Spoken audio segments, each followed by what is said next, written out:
Hello, everyone. I'm Sachin Gupta, and it's great to be with all of you here in Las Vegas. We're going to be talking about AI and modernization on your terms, from the edge to sovereign to cross-cloud. Now, we all know that the absolute best place to get the latest and greatest AI innovations is our public regions. That's where you get massive scale and the latest innovations delivered to you so you can drive your business needs through our public cloud. But there are several reasons in talking to customers when you simply can't use that public cloud region. And those start with, first of all, regulations. It may be that you're a defense customer, an intelligence customer, or in a regulated industry such as FSI, healthcare, or energy, where moving that data into the public cloud is simply not possible for you. I spent a bunch of time in Europe talking to customers where survivability was a critical requirement. How do they make sure that critical societal infrastructure continued operations even if there was a failure in their public cloud deployment? There's also latency needs. It could be that it's a manufacturing site. You need to bring the data in, analyze it, derive insights, create a decision, and act upon it. And you have to do it in a matter of a small number of milliseconds. And it can also be about local data processing, a whole bunch of video feeds that you simply cannot move up and down into the cloud. It's not cost effective. You need to analyze those video feeds locally. So with that in mind, we provide a complete portfolio to help you deliver AI anywhere, starting with our public cloud regions, with the massive scale and rapid innovation that we're now extending into the data center, into your data center, and to the edge with Google Distributed Cloud. And then how we take these environments that can be on-prem, that can be in multiple cloud providers, and help you simply and securely connect all of them. And then finally, how do we leverage AI through Gemini Cloud Assist to help you design, operate, and optimize your cloud environments? I'm going to be talking through Google Distributed Cloud, Cross-Cloud Network, and Gemini Cloud Assist. And there's another spotlight after this where my colleague Mark Lohmeyer will cover the cloud innovations in compute and storage. All right, let's get right into it. And first of all, let's remind ourselves what Google Distributed Cloud is. This is a platform, a complete solution that we announced at Next just 8 months ago with tremendous new innovations. Google Distributed Cloud provides an ability to extend cloud infrastructure fully managed on-prem into your data centers or at the edge, however you define that edge.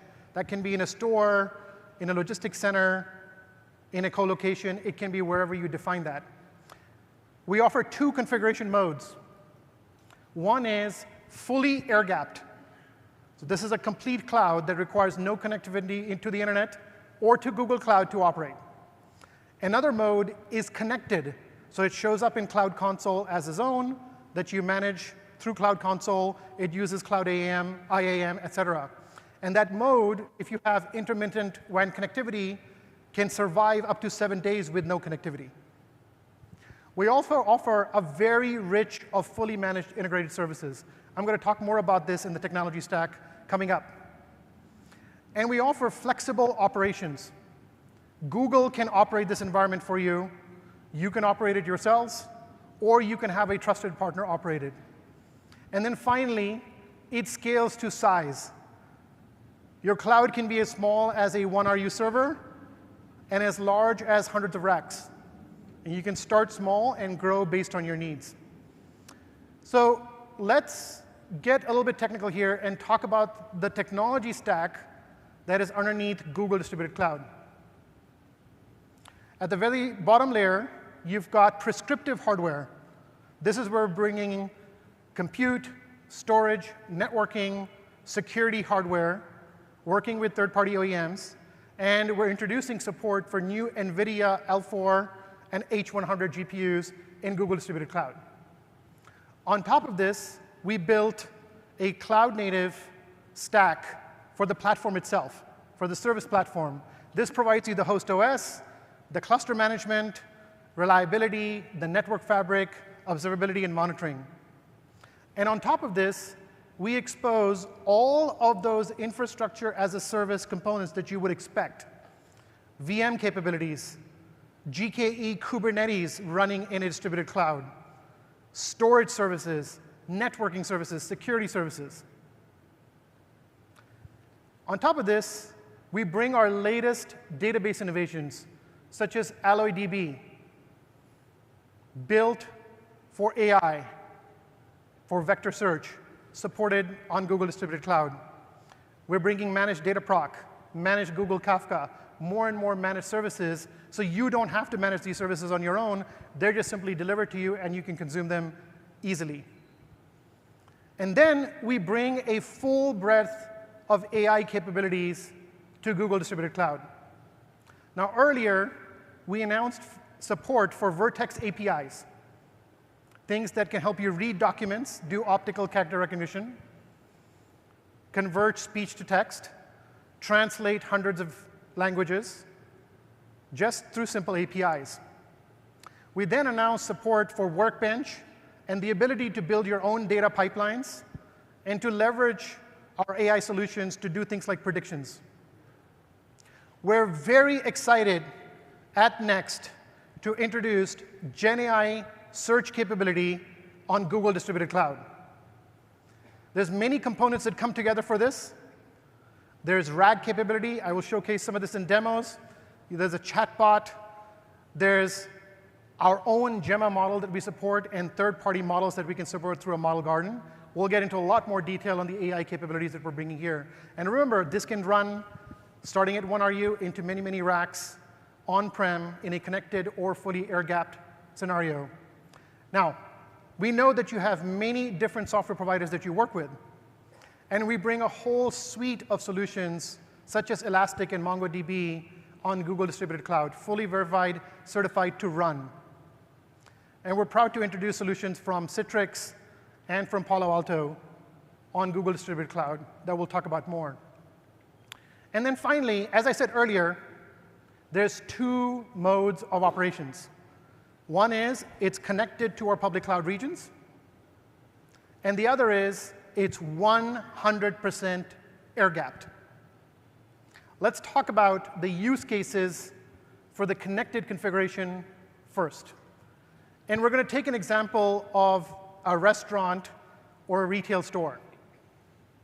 Now, when I talk to customers about edge modernization, the conversation is not about let's take the old servers in that store or restaurant and replace them with new servers.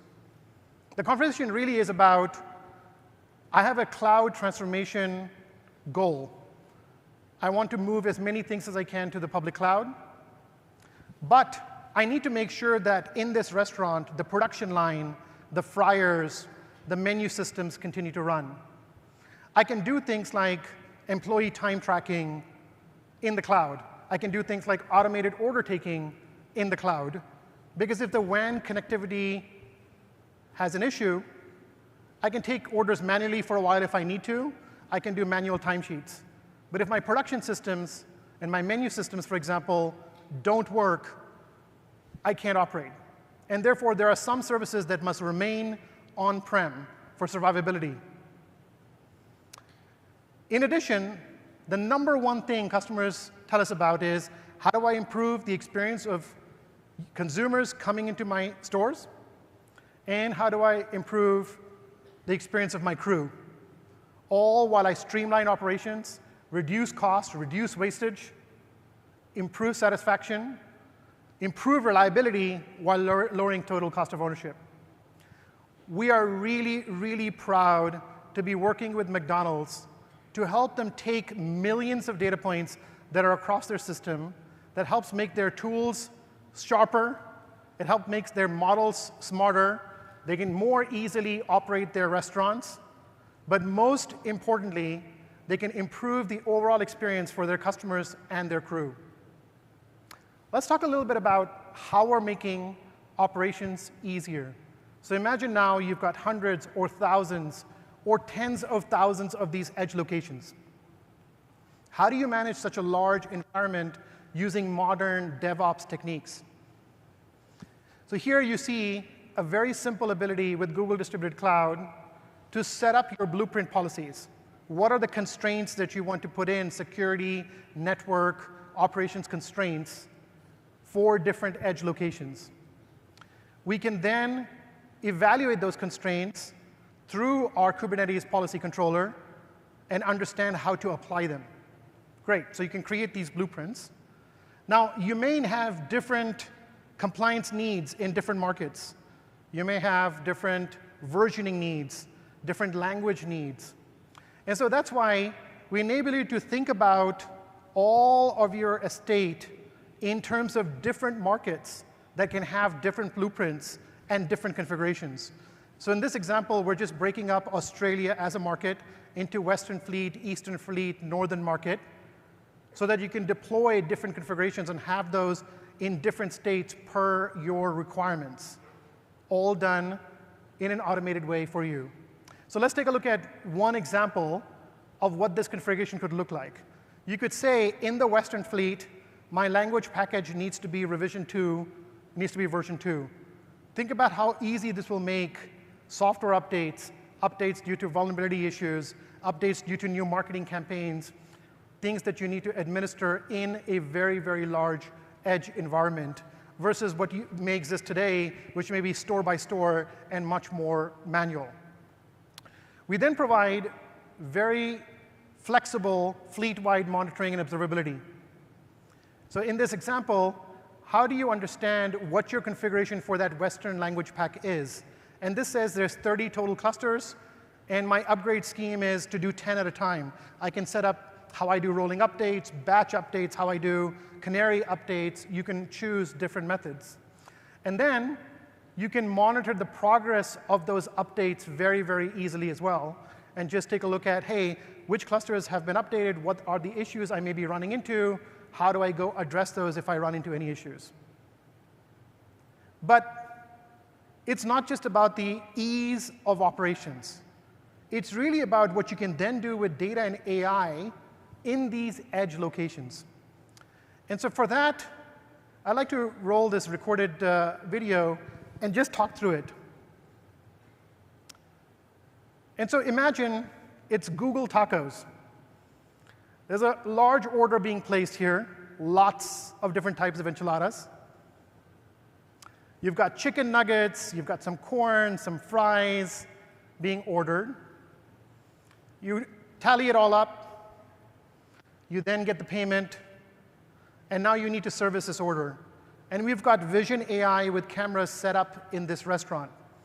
And you can see we can monitor what's being placed on the tray and check it off against the order.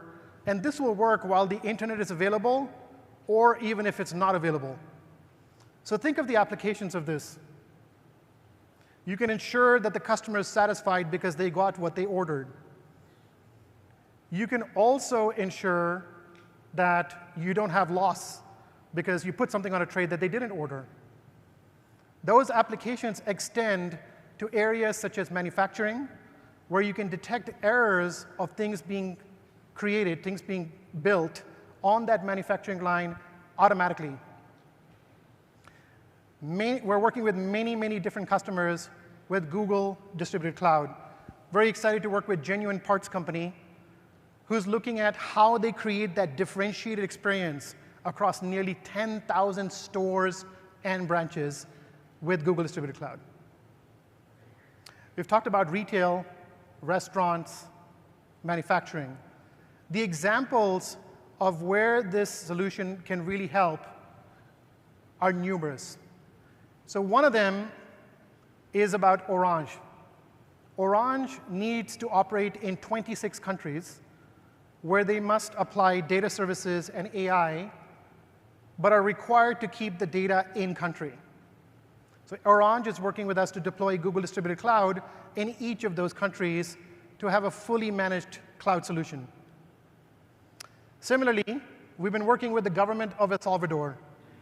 They can use our public cloud region for many, many use cases, but there's just some data that must stay in country. For that, in a particular co-location, they're using Google Distributed Cloud. And then we're working very closely with HSBC. They're looking to modernize. They also have some legacy applications, huge user of Kubernetes, and they would like to get the benefits of our managed services. And so looking at how they keep their data on-prem, but get those modern managed services with GDC. M2P is a financial services customer in India that we're working with. And I really love this quote, because they're able to get cutting-edge, regulatory compliant, reliable, and a fully managed environment in their data center that powers their growth. The thing that we hear repeatedly is, I don't want to be worrying about how I manage infrastructure and these database services. I want that to be delivered to me, and I want my developers to focus on innovating for my own business. Now, what's new and coming soon with Google Distributed Cloud? So first, we have a new L4 GPU being supported. We also have that new 1RU server that can go into those restaurants and stores. And we've got a multi-rack solution to scale into those large data centers.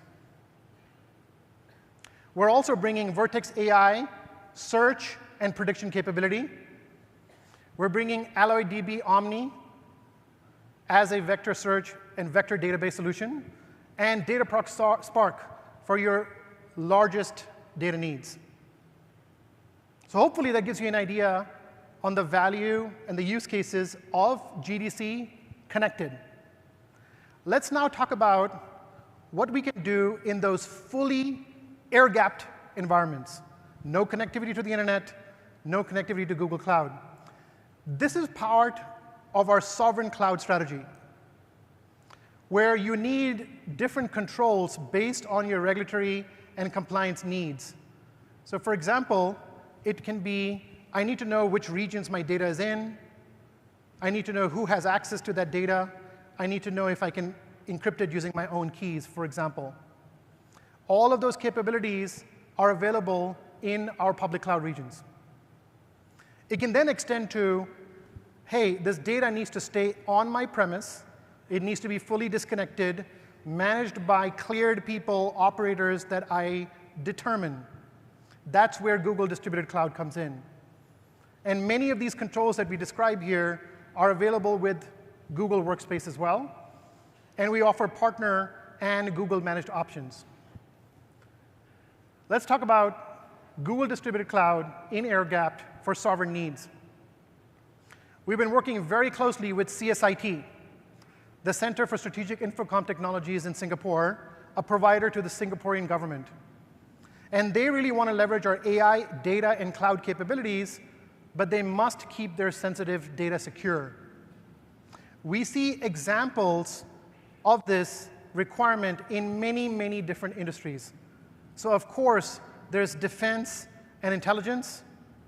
And we are very, very proud to announce that we've completed the accreditation with the US government that has authorized usage of Google Distributed Cloud for top secret and secret use cases. In defense, thank you. In defense, it can be a use case as simple as help me manage logistics and maintenance. In intelligence, it's about multimodal data that I need to be able to derive insights from and search through very easily. In energy, there are huge targets of attacks. And so how do I manage this critical infrastructure? In life sciences, it can be about accelerating drug discovery. And in financial services, it can be about automated fraud detection. Let's talk a little bit more about different use cases for this air-gapped solution. So first, let's talk about secure generative AI search on classified data. We've all seen those great demos where you can search for anything, leverage Gemini, and the great power of Gemini on the public cloud. What we're able to do here is we can take models that run on GDC on-premise. They learn from your data. It never leaves your premise. It's not connected in any way to the internet. And you can get the same search capabilities on your own data. We'll show a demo on this to showcase it more. You can also digitize logistics and maintenance. We know that aircraft and vehicles nowadays generate a ton of data. How do you input that data, ingest that data. How do you analyze that? How do you then understand how to get the right part to maintain that vehicle? It can become super complicated. Now, we're all used to next day or same day deliveries, but doing this in an air-gapped situation is very difficult. We can enable that with GDC. Working very closely with energy companies, they are so susceptible to attacks, and that makes them very, very protective of their environment. They will use older environments, not connected to the cloud in any way, but they also want to understand how they can become more efficient and drive improved operations. And we can provide them AI data capability on their own data while remaining fully air-gapped and protect national infrastructure. Accelerating drug discovery. This is another place where patient data and the research IP is very critical to protect. So what ends up happening is you have different data silos, and researchers may not be sharing that just because they're so afraid of any leakages.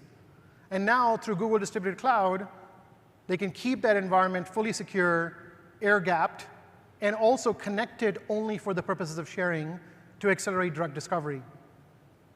And then finally, financial services customers, we hear a few different things. One is, if for whatever reason there's some sort of attack, cybersecurity threat, where my public cloud deployment or one of my other data center deployments is no longer functioning correctly, I need a DR setup where I can continue with critical services. That's one. And we also hear about, I also want to be able to leverage the data that I'm getting and apply AI techniques to automatically detect fraud. Let's talk a little bit about generative AI search in financial services through an illustrative demo. So imagine you have a new product, Fin Insights, and you're trying to launch this in Europe. You've gotten this new PCI DSS requirements, compliance requirements document. Now, for whatever reason, it's been handed to you as a printout. It's in French, and you need to understand if this super confidential product you're building, Fin Insights, adheres to these compliance requirements. So we can provide you a Gen AI search capability. It should look very familiar. It should look similar to Gemini on the public cloud, except now it's running in your data center, completely air-gapped. And you can start to ask it questions. You can say, please, summarize the requirements in this document. First, you have to upload that document. It does optical character recognition and will translate from French to English and learn from it. You can then say, all right, list out the top requirements, and it lists out top 12 requirements. And then you say, I have this Fin Insights specification. Can you compare those requirements to my technical specification? And I want to point out a few things. So it summarizes 3 requirements that are not being met fully. But on the right-hand side, you also see the references and the links that we're providing that we're getting that information from. This is called retrieval augmented generation, to ensure that what we're providing is factual, and you can cross-check it from the source documents where we're getting that information. OK, great. We now see that requirements 8, 10, and 11 were not quite compliant. And we click on one of those reference documents on the right, and you'll see that it pulls up that document. We can scroll down, and it was actually pointing to logging and security testing, where we're just not providing enough details. And sure enough, when you go down in the document there, you find that we talk about logging, don't really provide any details, and we talk about security tests, but once again, don't provide details. And we will need to explain this fully in order to make sure that this product is compliant. So very, very simple use case. Just want to illustrate the power of what we're bringing here. So what's under the hood? How does all of this actually work? So on the data ingestion side, you've got your own custom data corpus. It can be in many different languages. It can be multimodal. You then take it through our translation services, speech-to-text, OCR services. You categorize it. You create embeddings on that data We're using an open source model here. You can see that, E5 large v2. And then you save this information in the vector database where we're using AlloyDB. Okay? Now, on the query side of this, something very similar happens. We have to understand that query. We have to apply the embeddings model to it. We then need to go to the same vector database to see how that query matches to something else in the database, retrieve the documents, use an LLM to communicate, summarize, and present that back to the end user. And in this case, we're using Gemma, which is derived from Gemini and is Google's open source 7 billion parameter model. Okay? Let's pull this all together. This entire solution is delivered to you exactly like that, as a solution that out of the box allows you to focus on your data corpus and what insights you need from that data, with all of these numbered steps delivered to you as a solution. It's super important, though, for us to make sure that every one of these is also open. If you want to use a different API, different embeddings model, different database, different LLM, you can interchange any one of those components. Okay? Available fully air-gapped. If you want to see more of this, there's a demo on the show floor. You can scan this barcode, go to the hardware verse, experiment with this, play around with it, and see what kinds of use cases become possible in your environment. Now, we also understand that in these environments, it's not just about AI and data. There might be some more traditional applications that we can help you with. And that's why we're partnering with Citrix to deliver virtual desktop capability on Google Distributed Cloud. We're also partnering with SAP to bring BTP and then S4 to GDC. And we support a rich set of VM capabilities, so you can migrate some of those legacy VM environments as well on fully managed cloud infrastructure. So what are some great things to look forward to, and what are some new things on GDC air-gapped? First up, on the left-hand side, you see the tactical appliance. This is about 100 pounds, small. It can go in the back of a vehicle and provides a full set of cloud capabilities, many of the capabilities that I described. On the other side, you have our Connex deployment that can go into a container. It's called a forward deployment, can be very quickly deployed to provide cloud services in a new environment. In terms of software services, we're bringing all of the great Gen AI capabilities that I talked about. We're also introducing managed Kafka. And many of our customers have talked about API security capability with Apogee. And so we'll be supporting Apogee on GDC as well. As I said earlier, you can manage this yourself through Google or through partners. We're very proud to introduce Worldwide Tech as a new partner. We're very active in the US federal space in particular, and are now able to provide a dedicated cloud solution to these customers while keeping all of that data secure. Worldwide Tech joins a number of partners like Accenture, like T-Systems, that we're working on globally with in order to provide the ability to operate and service Google Distributed Cloud in your country. And then we're working with a lot of the ISV partners who work on our public cloud in order to ensure that their solutions work great on GDC. OK, we've talked about Google Distributed Cloud, both in connected and air-gapped configurations. Let's switch gears, and let's talk about how you take different environments that you might have on-prem, in other clouds, or in Google Cloud, and you connect them simply and securely together. We introduced this solution in last Next called Cross-Cloud Network. And Cross-Cloud Network is really about three major use cases. One is how we help you build distributed applications, how we help you deliver internet-facing apps and content, and how we help you secure the hybrid workforce. I'd like to talk about a new use case that we're enabling with Cross-Cloud Network. Now, in this scenario, you have workloads and services that are Google, non-Google, VM containers in our public cloud, on-prem, and in other cloud providers. NetOps and SecOps must figure out how to set up connectivity and enable secure connections between the right services and the right workloads. This can become very complicated. It can lead to mistakes, to compromises in that security stack. And meanwhile, DevOps is simply waiting on when will this get done. We want to make this very, very simple. And so we're now making cross-cloud network, which provides you the one network that easily allows you to connect and securely connect any cloud environment. We're now extending to be service-centric. I'd like to talk about what we mean by service-centric with an example of Scotiabank. Scotiabank was looking at how do I connect to any of these services and workloads securely and lower my costs, simplify my life. With cross-cloud network, they interconnect from on-prem. They do cross-cloud interconnect to connect the other clouds. They use our cloud next-generation firewall. And we've created this new notion of a service landing VPC.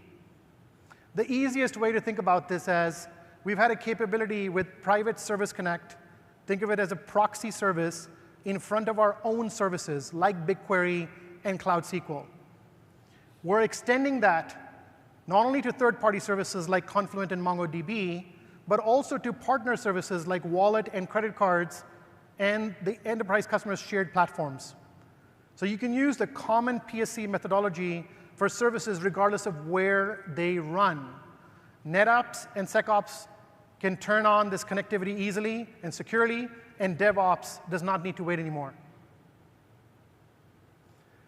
One other use case that cross-cloud network enables is, with that interconnect capability, how do you bring the data to the best models?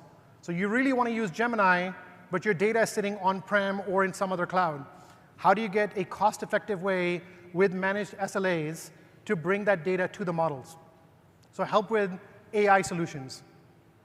And then, finally, we're extending the Google load balancer so it now supports custom metrics for load balancing for AI inferencing. So if you have an AI session going on, you want to enable session persistence to the same GPU, you can turn that on. If you want to pick the right GPU for the new session based on queue depth so that you improve the utilization and efficiency, lowering costs, and lower the latency for the end user, you can do that. And so thinking through how will you deploy inferencing and leverage networking capability to make that efficient is extremely critical.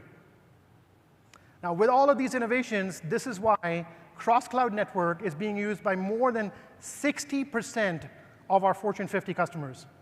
And these customers are seeing up to 40% reduction in total cost of ownership. And that cloud next-gen firewall that we introduced has 20 times the threat efficacy of other clouds. Absolutely incredible. Now, where are we taking cross-cloud network? We will be adding a data loss protection solution to CCN, and we're also continuing to expand our partner ecosystem with Broadcom and Dynatrace. We talked about Google Distributed Cloud and cross-cloud network.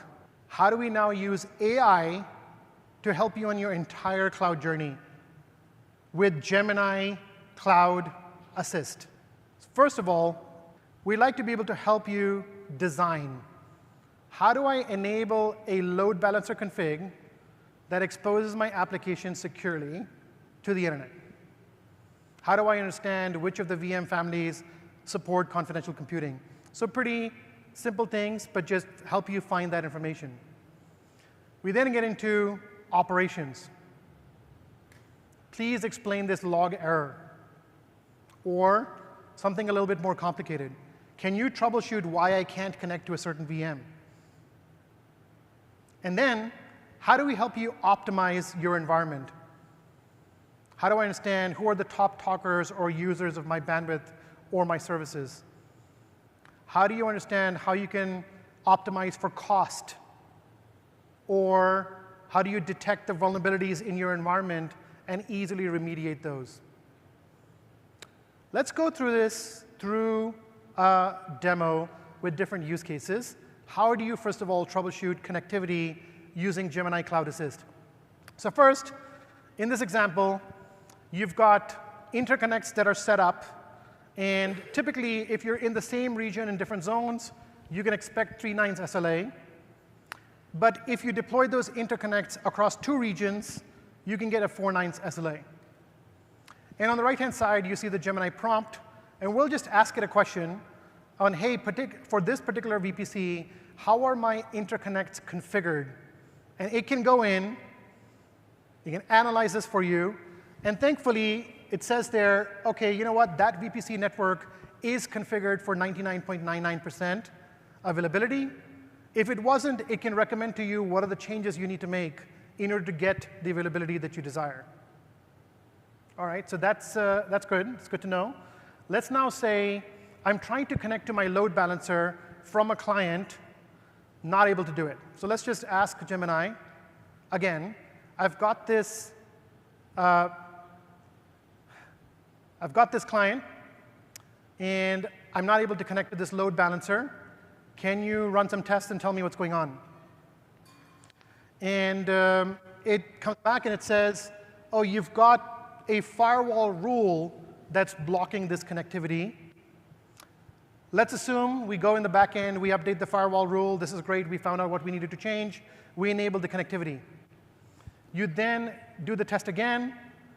And sure enough, it will come back and say, yes, you now have connectivity into the load balancer. OK, so we fixed that issue. Let's go on to the next issue. This is now access issues into a bucket in Google Cloud Storage. How do we help you troubleshoot that? So you go into your cloud storage logs, and you find this long error message. And you simply copy that error message, and you paste it into Gemini.